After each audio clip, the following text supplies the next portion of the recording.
everybody. Welcome to the Macaw Podcast universe, where a husband and a wife go through a movie franchise, movie by movie, week by week, and we discuss it as thoroughly as possible. And we exist to prove people wrong when they say the sequels are never as good as the originals. Welcome. We're glad you're here. And if you've stumbled upon this episode, you are kind of in for a treat in a weird way. Yeah. Because we are covering the worst movie that we've covered in our 46 episodes. 47 if you include Fantastic Four. And yes, I think this movie's worse than Fantastic Four 2015. I hate Fantastic Beasts and the Crimes of Grindewald. And that's my report. Thank you for listening. Make sure and subscribe. No. I mean, please do subscribe. But here we are. We're at the end of the Wizarding World, and it ends. But it's really not the end, unfortunately. It's the end for us. Oh, and stick around till the end. We're going to announce our next series. So, do you want me to jump into production? Just do it. Just get it over with, because I know there's not much. Yeah, so first of all, this is the same team that did Fantastic Beasts 1. And when I say same team, I mean like everyone I talked about last week, it's the same. Same producers, JK did the script, David Yates directed, Do you know same cinematographer. If they worked on these movies at the same time? No, they didn't. Okay. So that's that. If you want the full details, go back and listen to Fantastic Beasts 1. The budget of this movie is $200 million. It comes out November 16th, 2018, and there was a controversy about this movie. Do you know about this? Remind me. Well, Johnny Depp was cast, of course, and this, in 2018, the fall, and kind of that whole year is kind of the height of, like, Johnny Depp abuse allegations, punching a guy on set, famously, like, having issues with Amber Heard, which I think are still not really cleared up. Very muddy because there were allegations against her abusing him. So yeah, so I don't really know. Muddy waters just with Johnny Depp in general. Yeah, and everyone on the team was like, no, we really stand by casting Johnny Depp in this movie. And funny enough, he's not my main complaint with this movie, even though I think his performance is like, it's just a little bit more sober. Jack Sparrow, but he doesn't. Well, whatever. He kind of exists. Yes. He doesn't fit in this world. He doesn't look right. He's not good. No, but he himself, I don't actually have that many problems with his acting for how bad the movie is. Okay, I can get on board with that. But yeah, so kind of had some controversy, and literally, you didn't say how much the movie made. I'm getting to that. Yeah, I'm saving that for a second. So, folks, if you are a loyal listener, you know that I do a lot of research, and I did for this movie too. I watched a bunch of interviews, stuff like that, and there really wasn't anything notable about it that I haven't previously mentioned on the previous Fantastic Beasts thing. So I don't really have anything for you, but I do have this, which is very interesting, Jordan. Domestically, the movie makes $159,555,901. Okay? Not the best, but domestic, these are like British movies, even though the first one's set in America. So overseas is where you're going to see the big market. Yeah. And it is a bigger world outside of the US. But remember, last movie was over 800 million, which is, if you go back to our Harry Potter episodes, none of them are below 800 million. They're all above, and the last movie makes over $1 billion. This movie, remember, none under 800 million. This movie made worldwide $654,855,901. So, like, no one saw it? So, I mean, that's still a ton of people, but that's a big drop-off. It's basically a $200 million big enough drop-off. To be like, okay, guys, how can we change this so that the next movie gets us back to normal? Yeah, so I mean, where does that make your mind go on the future of the franchise? Because I've been thinking about this a lot. Hopefully they'll cancel it? Well, I don't think they're going to cancel it. But I mean, do you have any thoughts on like specifics about what might happen? I hope that they cancel it. Oh, you just, yes. Okay. No predictions. No predictions. It's going to keep getting worse. Especially, no. especially because of what they did with this movie in the story. It actually cannot get better now. She cannot redeem herself after what she's done to me. Strong I am like words. done. But JK, we'd love to have you on the podcast. Also, you are not a bad writer. You can't write a You've script, given us though. a beautiful world, not including these two movies, with the exception of the creatures. That's the only redeeming quality. Yeah.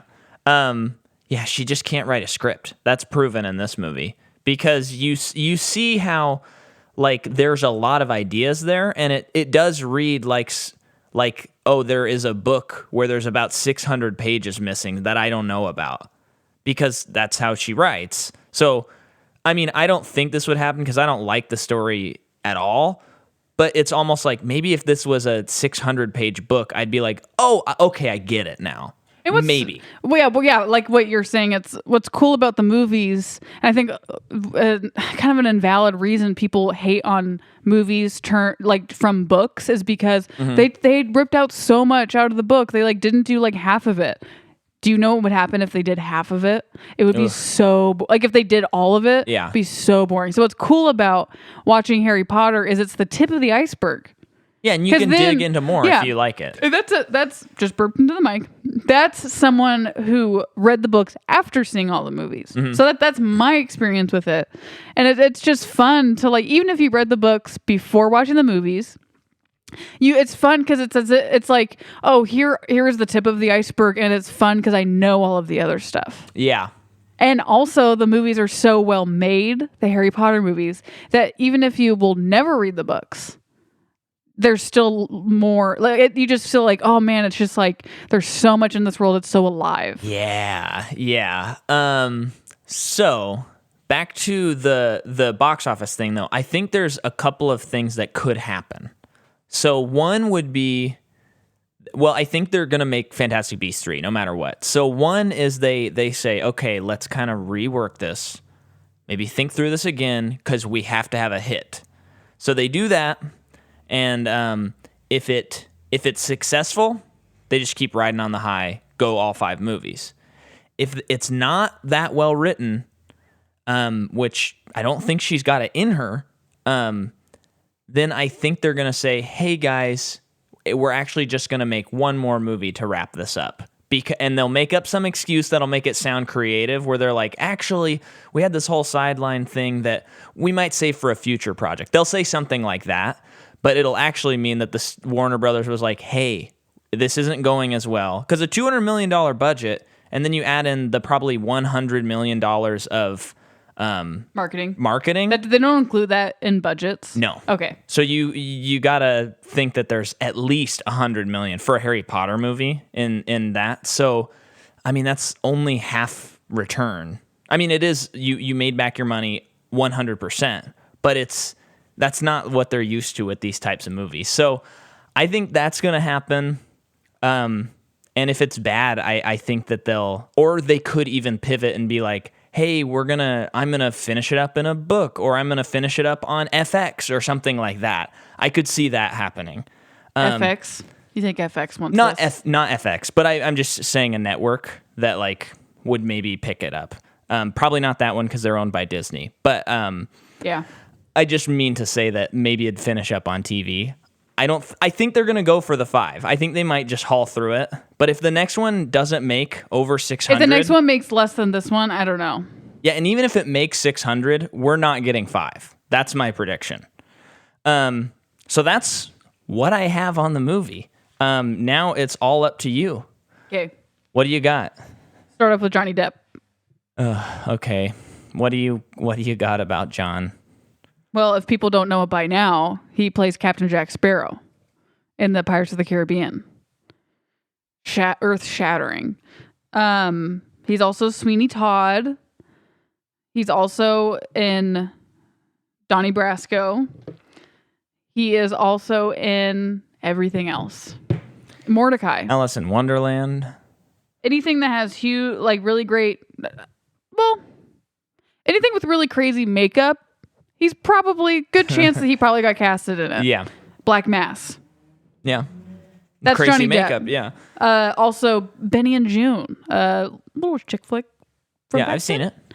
Wasn't a big fan of that one. I didn't love it. It's okay. I Yeah. think it's a feel good movie. What's Eating Gilbert Grape? That's another one. Yep, that's another movie that trying to people think of seem old to ones. think is a good movie for some reason. Yeah, I didn't really care for that one either.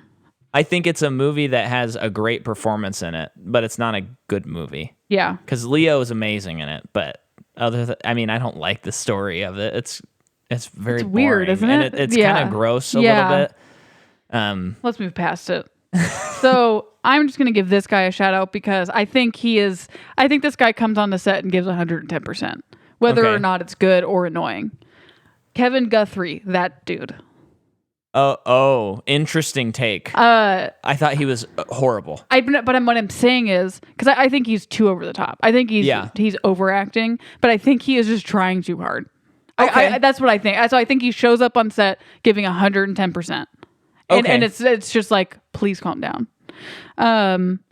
Okay, He was I in can the buy last that. movie, and Dunkirk as well, Oh, interesting. and British stuff. I bet he's one of the guys that's in the boat that Highlander they're like 3 that they're is stuck what in. his name is, or his cast listing. Highlander 3. What? That's his cast listing? Like his character name. Oh, on Dunkirk? Yeah. Oh, okay. Oh, I guess that sounded like a movie title. Yeah. I want to say that he was in the boat. I just feel Well, like as I it's, just like, see. sinking? Yeah, I just see his face, but Yeah. I could be wrong. And he, you know what? Probably doesn't overact, No. but it's a better director. And then we have Zoe Kravitz. Yeah. Why she's is she in this movie? I don't know. Shrug. Seems like I maybe. didn't realize she's in Mad Max. Yeah, I didn't she's realize one that of was the her. girls. Oh, Which I mean, I actually totally. looked her up and saw that. That's Yeah. why I had the same realization. Because everyone knows who she is. Yeah. Just like pop culture. I feel like she's just a pop culture person right now. And so therefore I'm just like, yeah, I know who that is. Yeah. But now knowing that, it's like, oh, I have known who she is. Yeah. She's also in After Earth. Oh. She's in Divergent, Oh. X-Men First Class. Winky winky. She is in the remake of High Fidelity. Oh, the Hulu TV show. Yeah, but based on that, wanted to say Arwen, but That's like Liv Tyler. It's a movie with Liv Tyler and Renee John- Zellweger. Isn't that what is that's the one with John, the guy from the Raven? What's his name? John Cusack is in High Fidelity. Can you please look it up for Okay, me? keep going. Because I want to think of the one that I'm thinking of. Okay, then she's also in Big Little Lies. She plays Mary Jane in Spider-Man Into the Spider-Verse. She plays Mary Jane? Yeah. Oh. So High Fidelity has John Cusack, Jack Black, Lisa Bonet, Catherine Zeta-Jones, Joan Cusack. Okay, then let me see the Tim picture. Robbins. Let me see the picture. It's a vinyl album cover. If you see, it's got a bunch of different. Oh crap! John What is the movie Cusack's on I'm there. thinking of? Can you look up Liv Tyler? Yeah, I'll look her up, Okay. and I'll be able to figure it out. Keep talking. She's also in Dope. Pretty good movie. And then we have, we got through him. We've gone, I don't care about that. A lot of repeat people, as we all know. I guess I'll go over him because he was a big player for some reason. Callum Turner, who plays Newt's brother, Theseus. Finally, I know what his name is because I couldn't understand a word anyone was saying when they pronounced his name. He's in Green Room. Empire Records is what you're talking about. That's what I'm thinking of. Probably just because I saw a record store. Uh-huh. I just thought it was that. Yeah. And that I feel like that movie's having a weird resurgence right now. Oh, interesting. I've never seen it. So got that a 30 could just meta be me. score. Yeah, it looks really bad. And I'll tell you my opinion later. Okay, off mic. Oh, actually, you've told me. I remember. Yeah. Yeah. Callum Turner, who plays Newt's brother. He's in Yeah. Green Room. Is he in the band? Is he the bass player? I think he's the bass player. Guys, Green Room. Let me do a side thing about a movie that's very good. So if you want a very tense-filled horror, but not a supernatural horror movie, No, it's a thriller. thriller, but yes, okay, thriller. Watch Green Room. Sir Patrick Stewart is in it, and what's the guy's name? Anton Yelchin. Anton Yelchin, and it's about One this, of his last movies. Yeah, it's about this band that goes to play a show, and they're playing a show to like neo-Nazis, and they get into some trouble, and it is so intense. It's very, very violent. Very violent. But it's It's a movie where like I finished it and I was like, oh, that was good. But the more I think about it, the more I'm like, that was really Also, good. it felt like being a teenager and being obsessed with horror movies and watching a lot of bad horror movies. Yeah. It felt like one of those, like with my friends, I'm 16 and it's like, okay, guys, let's watch this one. This one looks really gritty and violent. Yeah. And we watch it and we're like, really scares us. We really like it.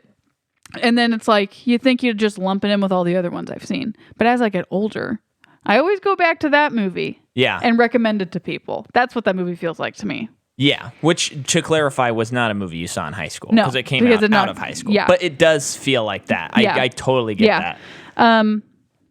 That's him. That's cool that he's in that. Yeah. I mean, he's good in this movie.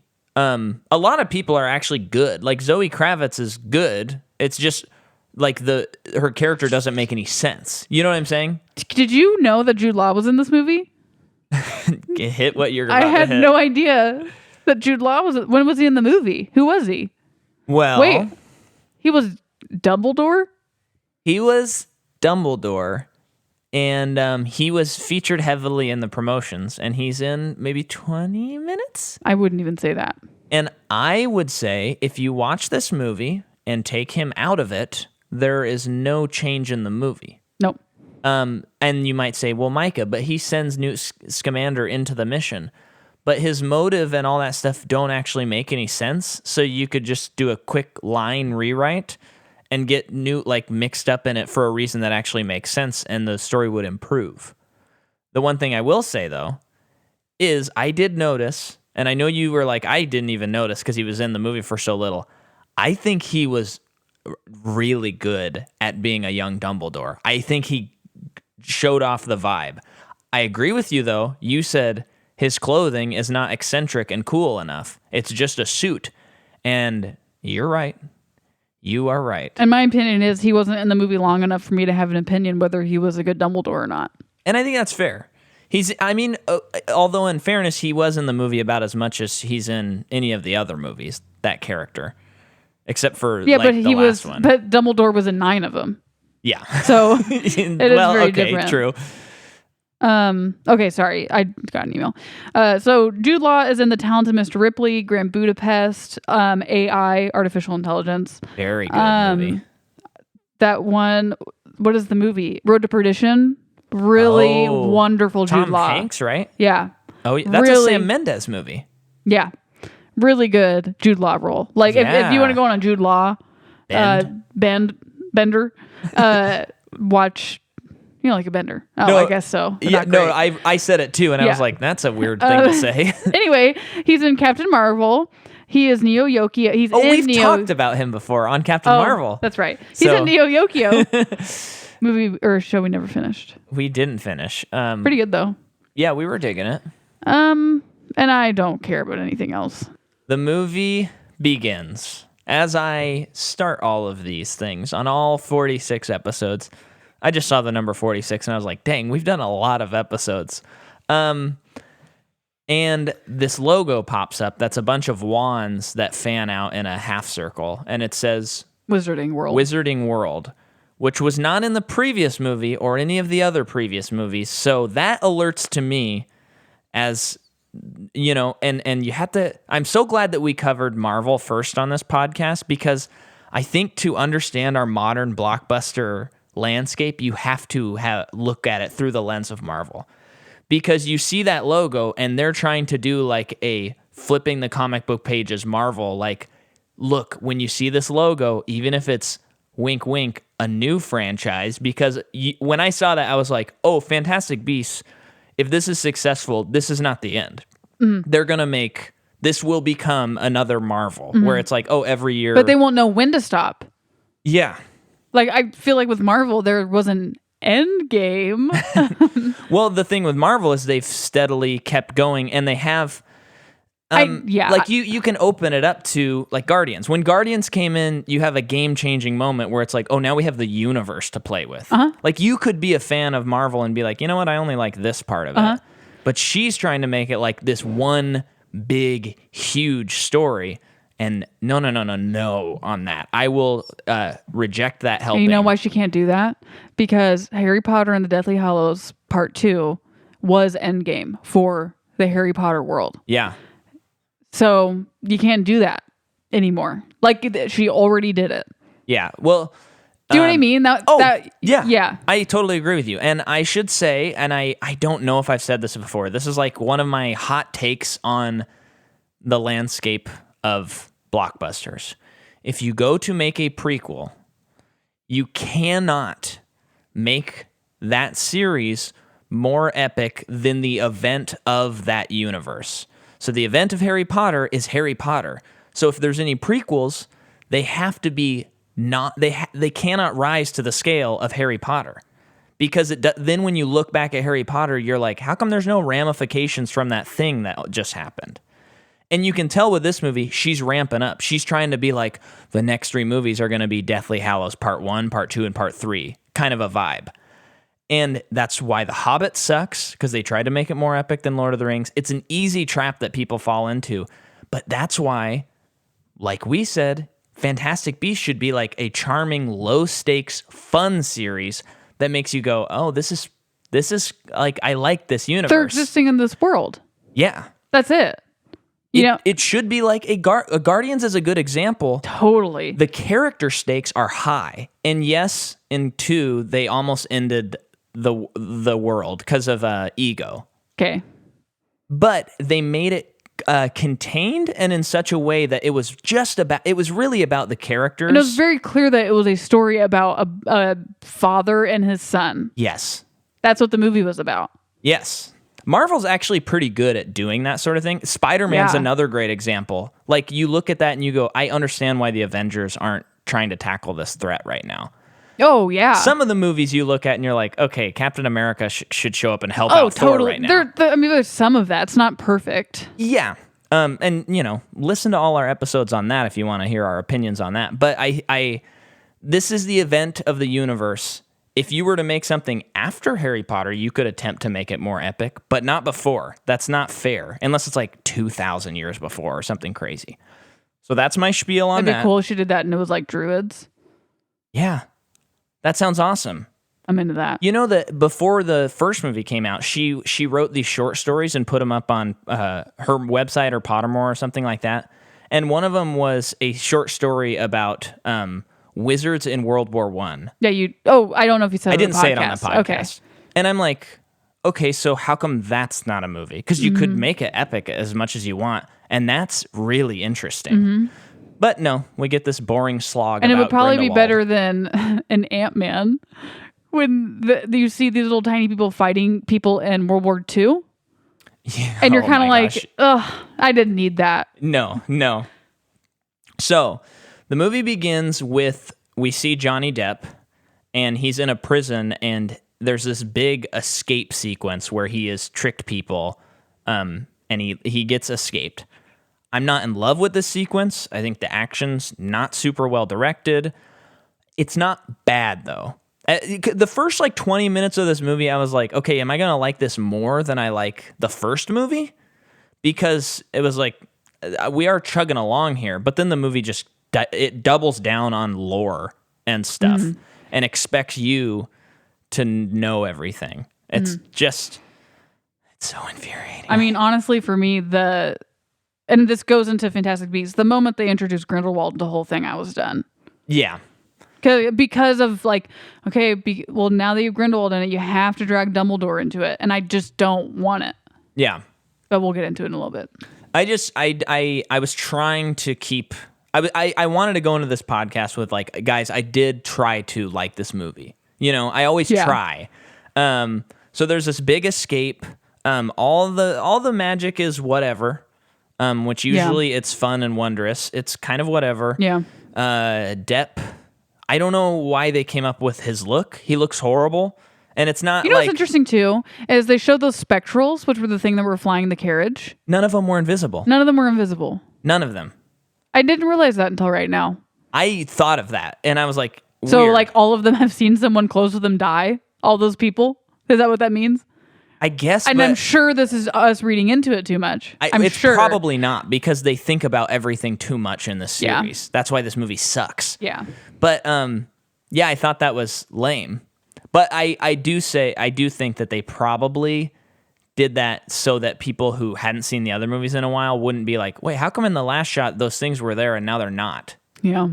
But they could have just had him invisible the whole time, and then Grindewald looks out and he sees him black or whatever. So he makes this big mistake. Escape. Escape. This movie's a mistake. And then we see our main character, sort of, Newt Scamander in the Ministry of Magic. Now, here's something we got to talk about, which you were like, we were watching the movie and Jordan just goes, what? What are they doing? I don't. Oh, the weird close-up shots that like cut off their foreheads. This movie does a ton of close-up shots. They do what you just said, and they're looking down the barrel of the camera. They're not looking directly into the lens, but they're looking just above or like just to the side. And it's very odd because that's a very intimate shot to show. But it's like an ugly angle. But they do in this scene alone. I think they did it like 15 times. Oh, they did, because there were also just so many cuts. So many cuts, and they do it throughout the movie. And usually, if you're doing that particular of a shot, it's like, why isn't there a reason that you're doing that shot? Why isn't it like he's looking down the barrel of a camera because he just realized something? They're just doing it, and the shots don't even look that good because this whole movie looks like washed out concrete. Also, confused about this. So in the last movie, they show a picture of Zoe Kravitz. Yeah. And the Queenie's like, oh, you were in love with her, you liked her, whatever it was. Yeah. Because she can read his mind. So, it's like, okay, love interest, whatever. Do we need it? No. Okay, and now we're in the next movie, and she's in it. And she's a pretty big player. They make her Lestrange. How can she not be huge? But it's also like, why did she have to be a love interest ever? Yeah, because she's not in this movie. Why do we need that history? Because it's like so now she's engaged to Newt's brother. I just don't understand why we need the confusion of this love triangle, which is not really a love triangle because there's no chance of them ever reconnecting or anything. But I just don't understand. I think in the first movie they were just like, oh, we're just gonna mention this thing. If we need it for later, we can use it. That's how it feels. Yeah. I'm sorry, go ahead. I'm pretty much done. Okay. It's very weird to me because when I'm watching it, I'm like, there is no payoff to them having previously been together. And maybe you say, well, there's jealousy between him and his brother, but it never amounts to anything. Why couldn't they just be friends? Yeah. Which they show them, they show them having and I don't mean literal sexual tension, but they have sexual tension in when they're students. Yeah. In terms of I like you, you're cute.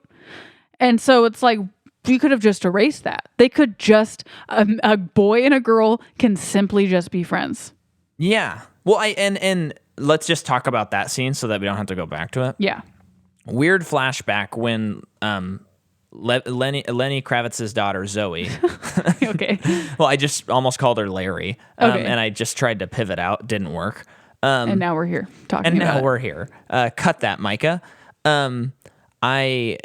She's at Hogwarts, and she looks at a desk where her name is carved in, L plus E, because Lenny plus Eddie Redmayne. Okay, Newt. Newt, yeah. And whatever her character's name is.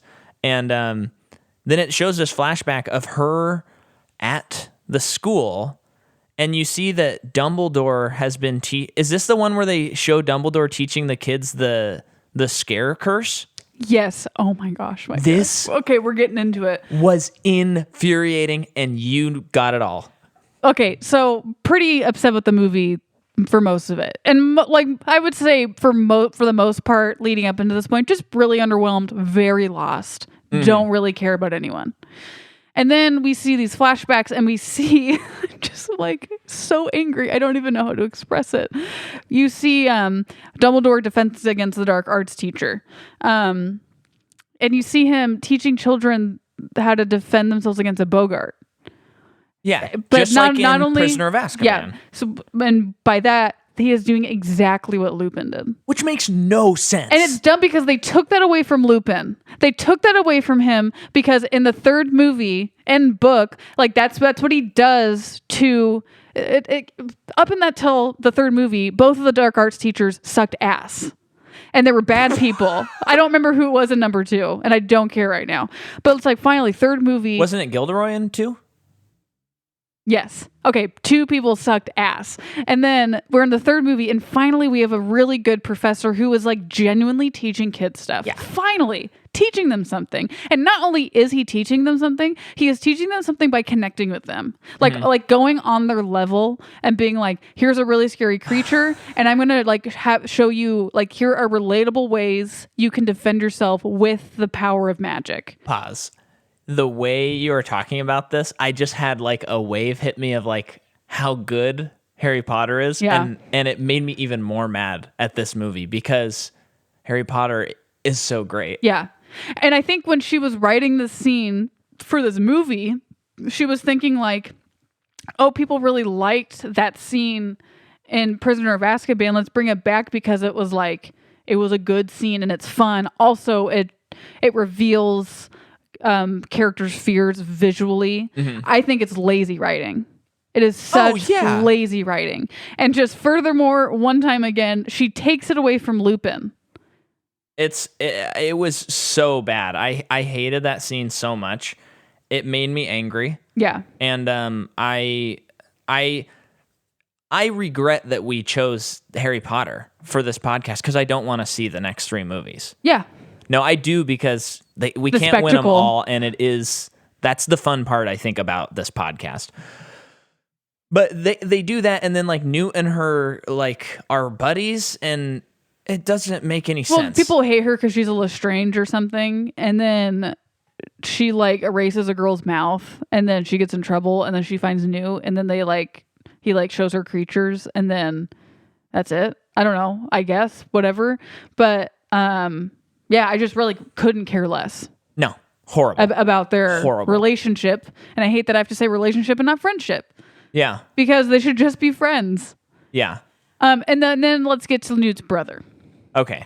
Looks like you have a lot to say by those eyes. I think they casted this guy purely because they look similar. They do look very similar. It is nice to see that this guy is actually an actor and like has several acting credits on like big things. I think he's good in the movie. I just don't care. I just it's another one of your kinds of things where you're like, how come they're not getting just A-list?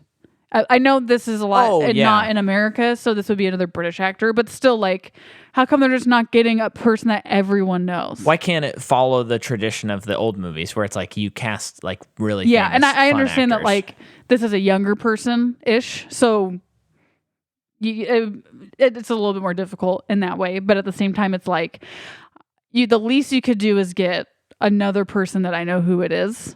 Yeah. And maybe, and I know that's a pure opinion, you know, like people can totally disagree with that. And I even, it's very nitpicky, but I just like, because everything's so poorly written, I just don't care about him.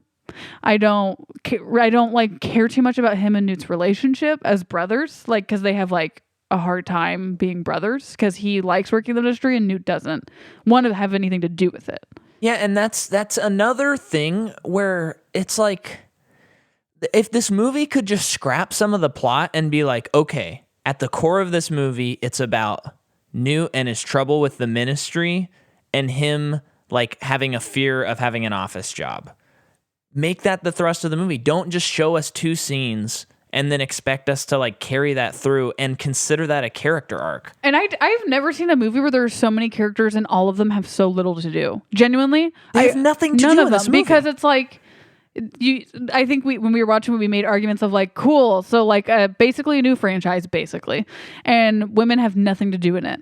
And then I think you were like, yeah, but also the men don't either. And it's like, oh yeah, so it's just all of them have nothing to do. If you think about Newt, he doesn't undergo any change in this movie. No.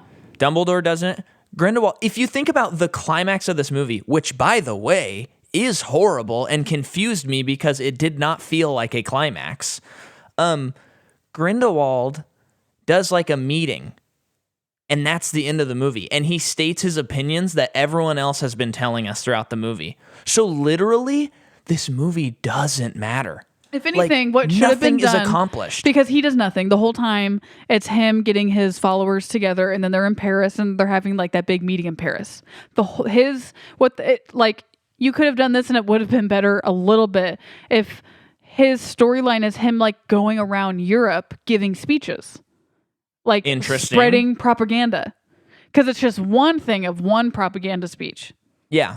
And I would say that the only characters, mostly one character that actually changes is Queenie. She is the only person that changes, because her change at the end of the movie is like getting punched in the face and doesn't make sense. But this is, I'll just, explain it. So like, let's get to the part. So Newt is at home, and at this point he has been told that because he did not accept a ministry job, he cannot leave the country. He can't leave London or England. Mm-hmm. So he goes home, and then we see like his creature palace pretty much like downstairs, and he has a maid who is apparently also in love with him. So he has like... Wait, let's think about this for a second. Does she have anything to do, and does she even come up at the end of the movie? She never comes back in the movie. Oh. It seems almost like they're trying to set it up for like maybe a future movie they'll actually do something with her instead of giving her something to do in this movie. I know. And that part when like he has to jump in the water for the kelp creature, and she's just... The kelp creature is cool. We're having a whole section on creatures. We'll get to the creatures. Okay, we should do that separate because that'll be fun. Yes. Okay. That we're ending the movie or the podcast with creatures. But this, as before he jumps in the water, she's like, "It might be better if you take off your shirt." Huh? First of all, who's asking anyone for Eddie Redmayne to take off his shirt? I don't think anyone. Second of all, why do we need that right now? At all.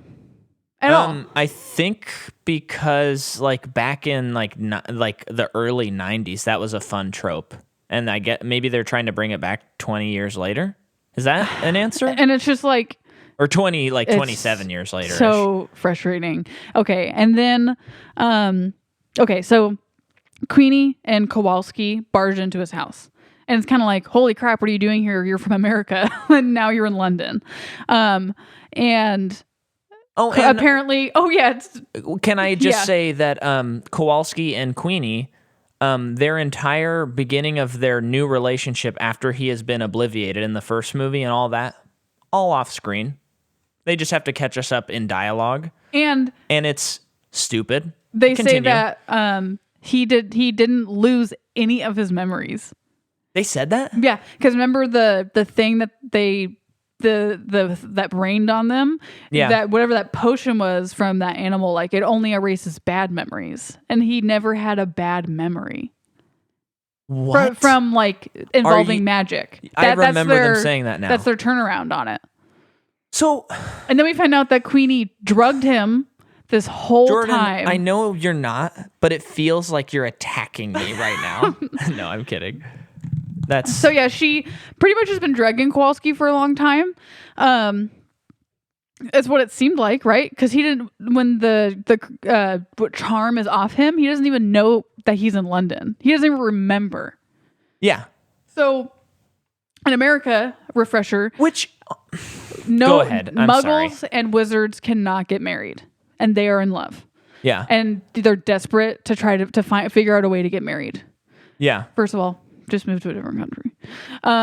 Second of all, they get into a huge fight because he's resistant. He's hesitant to get married because it would have terrible consequences for her. Yeah. So that's their conflict in the movie, and she like runs away to find Tina, who's in France. Okay, and then she gets picked up by Grindelwald's people.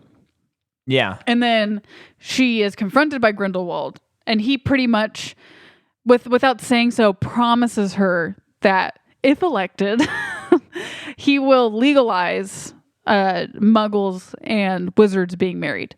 So for her, because that's her character's only desire, which is pretty simple, pretty definable. I wouldn't say it's bad. I think it's a pretty clear motive. I don't like that she enchanted him. No. I don't like that, but at least she is the only character that has a clear motive. Yeah. And she, so she changes by the end of the movie. She's on Grindelwald's side. And I'm like, part of me is kind of like, that is interesting because she is with the bad guy for Kowalski. It's kind of like, you might not trust me now, but please, like later you will see the truth, which of course she's wrong because he's the bad guy. So it's kind of like what will happen to her, tiny bit interesting.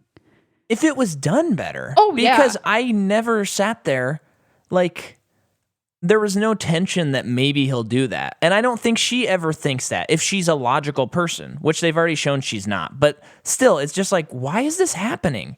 Yeah. And I want to further add that this movie sucks. Okay. It sucks. So to go on with the story, they so Dumbledore talks to Newt and is like, We honestly don't have and then to he cover says something like, everything, Newt, 'cause- I've always thought you were one of the cleverest wizards I've ever taught. Oh, gee, I wonder how many people you've said that to now. Yeah. That's how it feels. It's like, oh, so no one was special in Harry Potter. That's how it feels.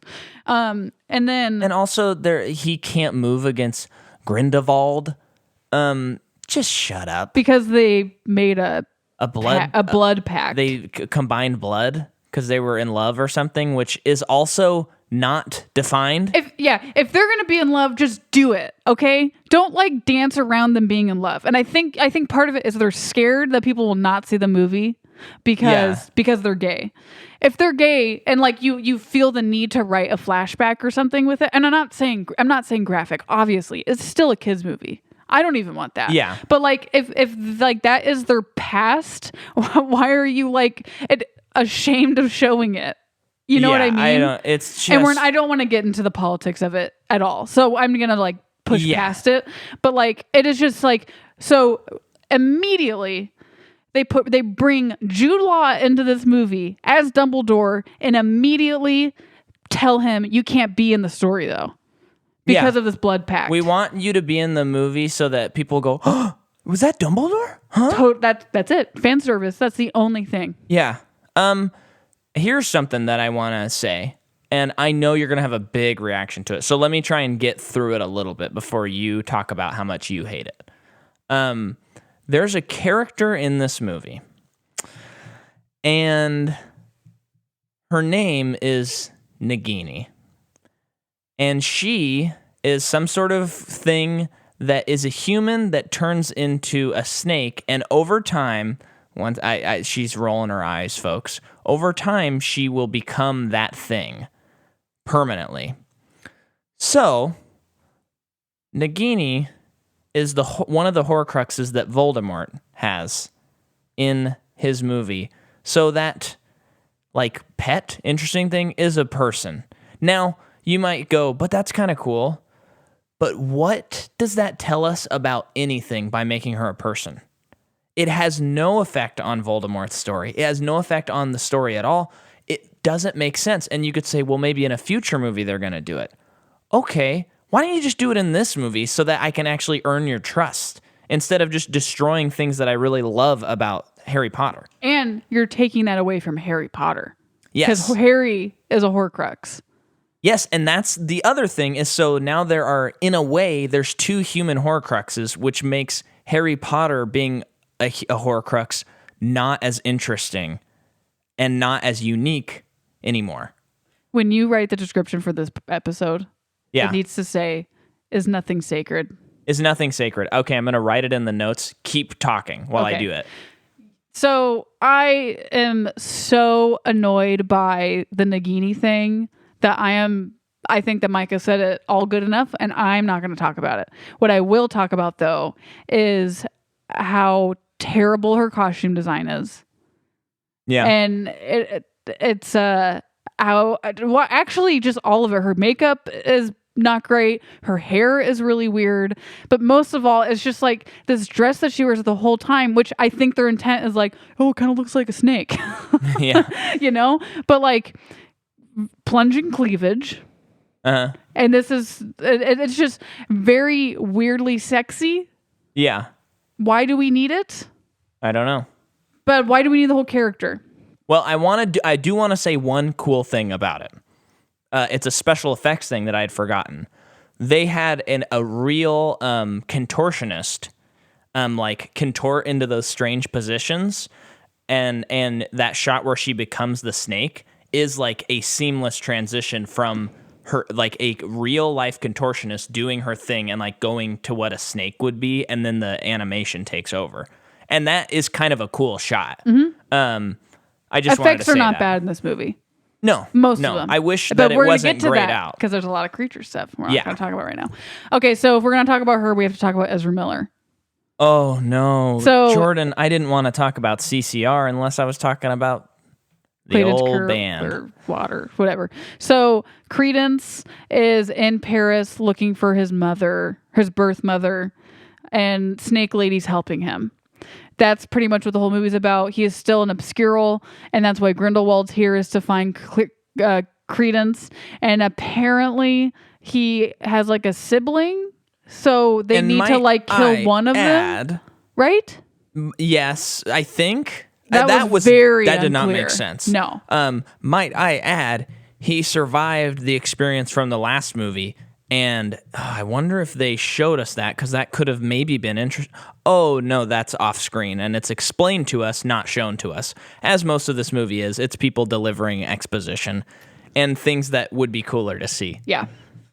Also, they killed a baby at the beginning of this movie, and I thought Yeah. that was really tasteless. It was Yeah. gross. Yeah. I thought it was really gross. Yeah. You don't have to. They killed 2 innocent people. That's enough. You don't have to have a baby cry in another room. These movies are so convoluted and like so pale anyway that we don't need to know that Grindelwald and his people are bad by killing a baby. Well, it We does already- show that he's kind of twisted, because I guess you have to show that. Please. You can't have stakes unless your main character is a psychopath, I guess. Okay, so Newt is trying to find Tina and it's kind of interesting because okay, so him and Kowalski go to Paris, and it's like, okay, it's to find Tina.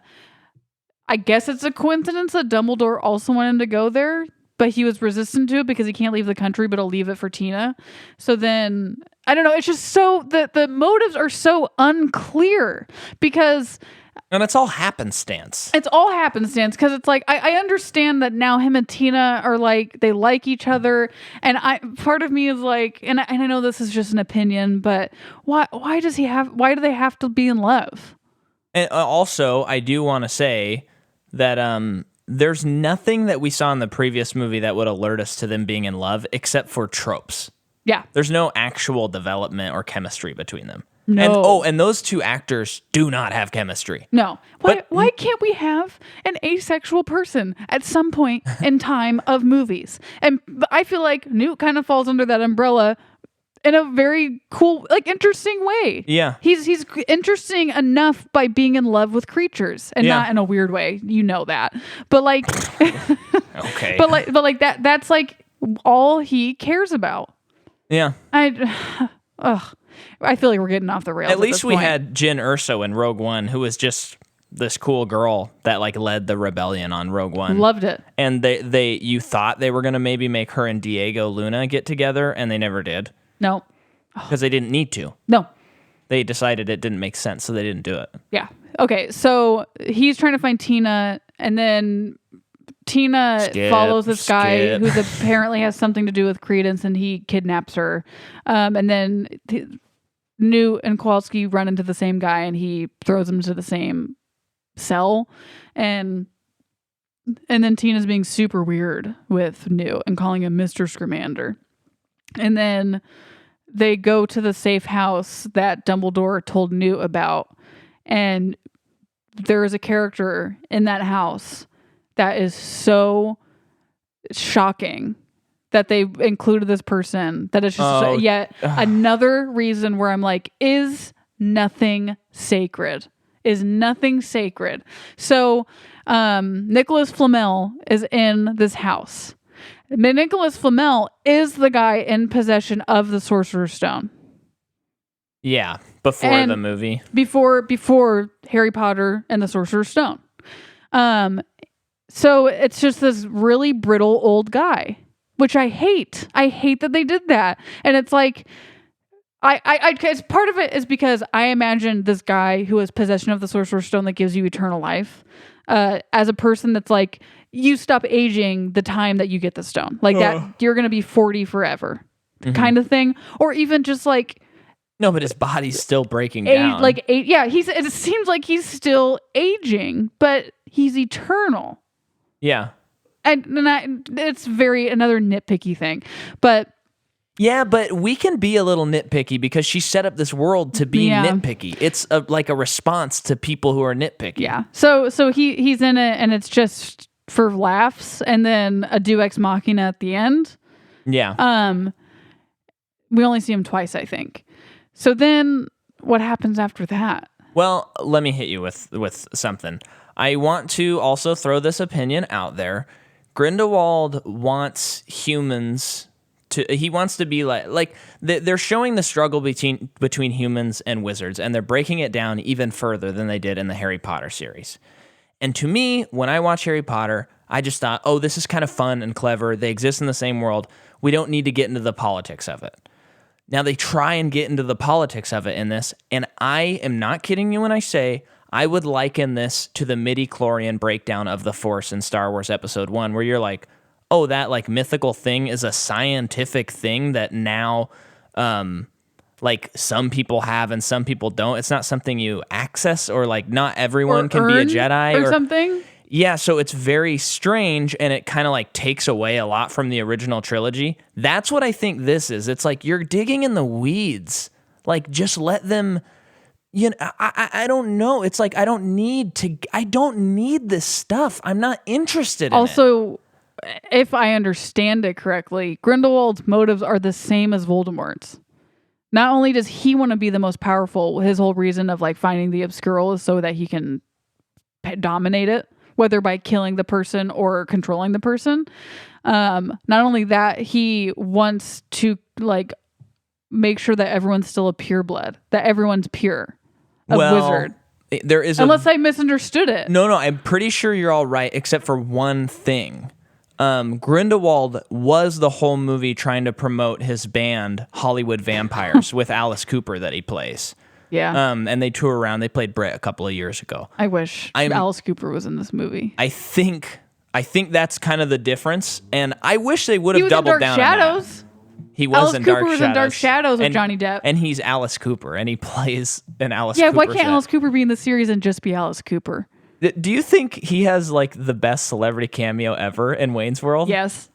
Yes. No, absolutely. He shows up, if you don't remember, folks, in Wayne's World, Wayne and I don't remember the other character, they go to an Alice Cooper show and they get like backstage passes, and they're like, "All right, we're gonna hang out with Alice Cooper. This is gonna be awesome." And then they get there and they're like, "All right, man, what's up?" And Alice Cooper's talking about history. He just starts talking about history, and he's very serious. And they're like, "This dude knows how to party," because he doesn't know what else to say. That's like the joke of that century. Yeah. Yeah, wow, better series. Even though 2 is famously not good, but I did like it when I saw it. I've not seen it. I don't know. Okay, so let's talk about what everyone was so curious about. Let's just skip to when Credence and all of them are in the Lestrange burial. Yeah, that's what I was going to get to. Okay. Well, I guess really quickly, Tina and Newt go to the Paris Ministry of Magic to try and find the Lestrange box or whatever. I don't even remember when they knew that they needed to get it. I have no idea. Yeah. But Lestrange finds them, Zoe Kravitz, and then they go to the tomb, I guess. And yeah, Credence is there. The other guy that I don't remember what his name is, he's like the other, like Credence's brother or something. Which is where the Lestrange box is, and then it's a family tree. And then she's like, the interesting thing about the family tree is there's only men on it and all the women's are flowers. Okay. And you find out like this other guy's like, we need to kill him because he's Corvus Lestrange. And then she's like, no, it's not Corvus because I already killed him. And then it has this flashback of the Titanic. We didn't confirm that, but it might have been the Titanic. Which is just like, and I can't believe I'm saying this about the Titanic. And I don't mean the movie, just the event in history. Is nothing sacred? Do we actually have to find every moment in history and assign like how wizards were affected by it? Who's asking for it? It's not the Titanic. Goodness. It's not the I don't know what it didn't look like it was specified. Oh, thank goodness. But I don't even want to She exchanges the babies and one of the babies drowns, I guess, from her memory. But it didn't. But it didn't, I guess? I didn't know what they were talking about. No idea. I was watching the actually have no sequence and I idea. was like, what is happening? I don't, because first of all, I'm unclear who the main characters of this movie are, first of all. And then they start talking about all this stuff. Now, counterexample. Maybe you're like, ooh, I want to make a big reveal. Maybe you talk the entire movie about, I don't know, this prisoner of Azkaban that's a really bad dude that's going to try and kill Harry, and you talk about him the whole movie, you build him up, and then at the end when he's revealed and you find out he's not a bad guy, you're like, oh, in this movie they're like, but Corvus Lestrange, and you're like, okay. You've said a lot of stuff at me, and I have taken barely any of it in. I don't know who in the hell Corvus Strange is. And at this point of the Lestrange family is nothing sacred. Yeah. So and then conveniently the tomb opens up, and we are now at the press campaign for Grindelwald. Yeah, sure. And all of his peeps are there, and he's talking about he's talking about fascism, pretty much. What am I trying to say? He's just doing propaganda. Yeah. Pretty much. And then the people leave or don't leave. The ministry shows up, and then there's blue fire. This really feels like, oh, okay, this is going to be... So there's going to be this, like, big battle after this. Like, this is, like, the end of Act 2 kind of stuff. And then all of a sudden, they throw up this big wall. They destroy a good portion of Paris again. Oh, wait, let me just say one thing before you get too far. So... in this scene, the ministry kills a wizard, kind of like a trigger-happy situation. And it's just kind of like, okay, we get it now. You did this whole thing so that the ministry did something wrong and you look good. Therefore, you get more followers. Oh, I didn't get that at all. That's how I read it. Okay. So it's like, okay, if that's what you wanted to accomplish, that's another reason, and it's just a suggestion of throughout the movie, instead of Grindelwald hiding in a house the whole time, he's going around Europe making speeches. Yeah. And gaining followers little by little. Yeah. To the point where it amasses to this scene where he's giving pretty much the same speech he has the whole movie. And then that happens because this whole time he's been gaining more followers. And so they're all there to see it. All there to see what the ministry did wrong. Mm-hmm. Which will gain him countless more followers. Yeah. There's a suggestion. Better. So then there's this battle. They like block the battle from growing further.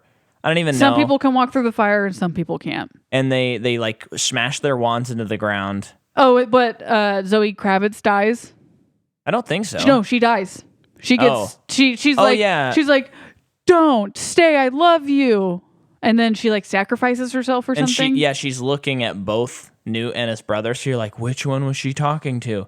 Anyway, I don't even want to talk about that. I just want to skip the stupid battle. They like stop the battle and you're like, okay, so when is like the battle? Because that didn't feel like a climax of a movie. And then it starts concluding everything. And then there's this thing that happens. And this is the last thing I'm going to talk about the movie. And then I'm going to pitch to you what I think would have been a better thing for this. Then we're having a creature feature. Okay.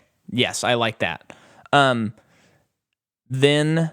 the end of the movie, Grindewald is talking to CCR, Creedence Clearwater Revival, and he's like, hey, that little bird you have, that's a phoenix. Because we all know that phoenixes are like Dumbledore, like they've always birds, appeared to Dumbledores. which is not established in Harry Potter. I don't think my jaw has dropped more. Like I don't think it's dropped lower than this movie ever. This is so stupid. And it's not it. I don't even know what it means. I can't figure out the connection because they also didn't explain it well. But the Phoenix comes, and earlier in the movie, Dumbledore's like, Phoenixes appear to Dumbledores. That's how it works. And you're like, okay, then how come it helped out Harry? And I know Dumbledore sent it to him, but that's not like established. Like, shut up. What are you talking about? And then Grindelwald says, you're a Dumbledore. That's stupid. It's supposed to be like a Luke, I am your father moment. It's not. It doesn't make sense. I don't like it. We're done. Let's talk about... And one more. Okay. Is nothing sacred. Yes. Now, I want to talk to you, listener, about my pitch for Fantastic Beasts and where to find them. This is what I think. Scrap the two movies. Forget everything you know and forget thinking that JK is master of the universe. And just imagine this. You open up Netflix or Hulu or one of the streaming services or HBO. You open up HBO. Well, maybe that's too adult. You go somewhere else. Doesn't matter. Let's just do Netflix. And you see that this show is on there. It's called Hogwarts, a school for witchcraft and wizardry. 10 episodes. And you're like, what? And you click through and you see that some episodes are 20 minutes, some are 50 minutes, none are over an hour. And the plot of the show is Newt Scamander. He is a teacher of Fantastic Beasts at Hogwarts, and he's teaching kids about Fantastic Beasts. And that's cool because guess what? The best part about Harry Potter is Hogwarts and the classes. That's what I believe. I think that's the charm of the series and the relatability of class.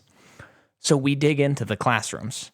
Now, some of the episodes are not about Newt. There's going to be an entire episode that's in a lecture, but somehow it's very, very interesting, and it's the students in the lecture. And so in this series, Newt is teaching the class, but there's this one beast that he wants so bad, and he can never find it. It's like a missing link type of beast. It's a Sasquatch or something. And then a student or his parents like, yeah, we saw that last year or something like that. And he decides to leave the classroom and go get it. Now we've met these charming new kid actors, and we're following them. And we're people are following really Newt. into kid actors right now. Well, they always are. No, I know, but like because of Stranger I know, Things I know. and it, people are No, loving that is what I was thinking. Yeah. But so they're doing those separate adventures, and maybe into the season he gets it. Very low stakes. Then next year, new season, baby. And now the stakes are a little bit higher, but we're not trying to outdo Harry Potter. And the show progresses. And I don't know, maybe it's eight episodes. And if you're going, but Micah, I like what they're doing. If you like it so much and you love this world, imagine if instead of 10 extra hours being the Fantastic Beasts movies, you had like upwards of 80 hours over the course of 10 years, really high production, real sets, maybe an entire series where kids are just like playing with animals, but there's actual character growth and you're seeing things you've never seen. Think Mandalorian, Star Wars kind of stuff. Lower stakes, but still a fun, interesting story that does get you hooked. That's what I want from Fantastic Beasts and Where to Find Them. And I rest my case. I defy you to tell me that the movies are better than the pitch I just gave you. That's what they should have done. You'd get more of what you love anyway. Mm-hmm. That's the big thing. Yep. And you'd have more freedom to do something interesting. Yep. Now, creature feature, baby. Okay. There is something this movie gets right, so, and it's the creatures. Go. Beginning of the movie, baby nifflers. Awesome. Love it. And then we get to the kelp monster. Cool. Very, very cool. It's like a dragon, but made out of seaweed. Yes. Love. And then there's a demon monkey that we see for like one shot. A Japanese demon in a bathtub. It didn't look like a monkey to me. It looked like a sea monster. Oh, I think there's another monkey thing in the carnival that I was thinking of. You're not thinking of the thing in the bathtub, though? Well, that thing was cool, too. Oh, the thing was so effing cool that I wish it came back so bad. Like, I need to look up pictures of it because it's so cool. And the little dragons above it, also so cool. In the carnival, behind Ezra Miller, there was this really large, crazy creature that looked so cool. Looked like straight out of D&D or something. Oh, I loved that one. That one was cool. Yeah. Now, do we have any others besides the big one? Well, I don't know if I was a huge fan of those cats. They were kind of cool, but I think the eyes just were a little too cartoony for me. Yeah, but I liked the idea of them. Yeah. But yeah, they weren't quite what I wanted. But crowning the winner of the movie. Oh my gosh, this thing is so cool. I forget what it's called, unfortunately. I don't remember either, but it is modeled after like a Chinese dragon, but like it has at a parade face with fangs and like a feathery banner tail. It's like flowers. And it's like a floral, like a rose petal tails. And yeah, like you moves the legs, like those Chinese dragon dinosaurs in parades. In what? In parades. Like parades. It moves like with that weird head movement. The arms are the legs are very interesting. And they're kind of skinny. very skinny, and he's big. The head looks like a cross between Neverending Story. Oh. Is that a dog in that movie? Like a flying dog? It's kind of a dog thing, yeah. Neverending Story, and then you said something Animal else. from Muppets. The guy who plays the drums. And the animation on this thing is so incredible that I don't understand a world where they would make it practically. I just based on like how much it moves. Don't know. So I don't think that they could have done it. But if they did, how come that's not being shown? Like it's not doing a circuit in museums? I don't think that it's real because when I watched a VFX reel, it showed them put that in. But there were a couple shots where it was a little more static, where maybe it was. But I think they would have highlighted that. Like that would have been in the promotional stuff. Oh yeah. But and it also travels 1,000. It can travel 1,000 miles a day. Mm-hmm. And the way they showed that, which was more of a VFX and less of the movie, but still the movie does a cool job. Yeah, I like that. It kind of like portals through time. Yeah. Oh, it was so cool. Oh, I love this monster. It's seriously cool. Up there on one of the coolest creatures I've ever seen. I mean, the VFX creators are fantastic for these movies, and they should keep getting hired. They did not they skimmed on the story. They did not skimp on the characters. Yeah. And you know what? It's nice that they didn't put that on the backdrop for this movie, because the last movie is Fantastic Beasts and Where to Find Them. Yeah. Even though the movie wasn't really about that. No. They still knew that they needed to put that stuff in it. Yeah. With this movie, it's almost like, wow, I can't believe you guys remembered to do it. Oh, it was so cool. Oh my gosh. I need to look up pictures of that thing. Yeah. And just watch the scenes of it moving. And if that was the creature he was looking for in the Fantastic Beasts show that I pitched. Yeah. Oh, yeah. So 10 out of 10 as far as the Creech goes. Yeah. And I seriously don't. I've exercised this movie from me now. Yeah. I've been holding on to it because we watched it 2 days ago, and I've been just I couldn't wait to record this podcast, and now I feel like I just confessed or something. A weight is lifted off of me. Mm-hmm. So, folks, now it's time for the plug section of it. Please don't skip ahead. Or should we announce our next series? Well, I'm going to plug, and then I'm going to announce. So you got to listen, folks. And it might take more than 15 seconds or less, so I wouldn't skip ahead. Go to patreon.com/Micah McCaw. And you can get my new album for as little as $5, or you can do $10 and you'll get these postcards that Jordan made, and these pins that Jordan made, and the promote. I think it might have been last week or this week. You're getting a free song on Patreon, exclusive to Patreon, outside of the album that I made. Seasonal release. So do that. You get your episodes early. You're also going to get our Patreon exclusive episode on the Harry Potter and the Cursed Child, our Patronuses, and our the sorting of our houses, which is going to come out next week, I think April 1st. So please do that. It would help a lot. It would mean a lot. And $5 isn't that much. It's 2 cups of coffee. That would be awesome. It would seriously make my day. And please make sure and comment if you would. That'd be awesome. And please check out my album. That would also mean the world to me. Maybe post about it. Try and get a friend to listen. I worked so hard on it, and I feel like it almost killed me in some ways. And it's so exciting to have those songs out. That's our plugs. Now, folks, I didn't think it could get worse than Grindewald. And I don't think this will be. Oh, it's going to me, so much better. Yeah. And I haven't watched these movies in a while, but I am, compared to what we just watched, and I can't believe I'm saying this, it will be a breath of fresh air. Yeah. So we are covering Twilight. The Twilight series. That is our next series, folks. Even if you haven't seen them, just listen along, because I think it's going to be a hilarious mini-series that we're doing. Yeah, take this glittering, shimmering vampire ride with us. Yeah, and we're going to be covering, I pitched that we call it Bad Moon Horizon, but Jordan said no. So maybe send us some ideas on the series name. And you might go, but why are you doing that? One, we thought it would be kind of funny, and hopefully you'll be sharing your friends because it's going to be us screaming about strange things. Two, we're starting a kind of bigger series, which is started with Harry Potter, and Harry Potter kind of spurns this like young adult movies being split into 2 parts thing. So we're going to be diving deep into that.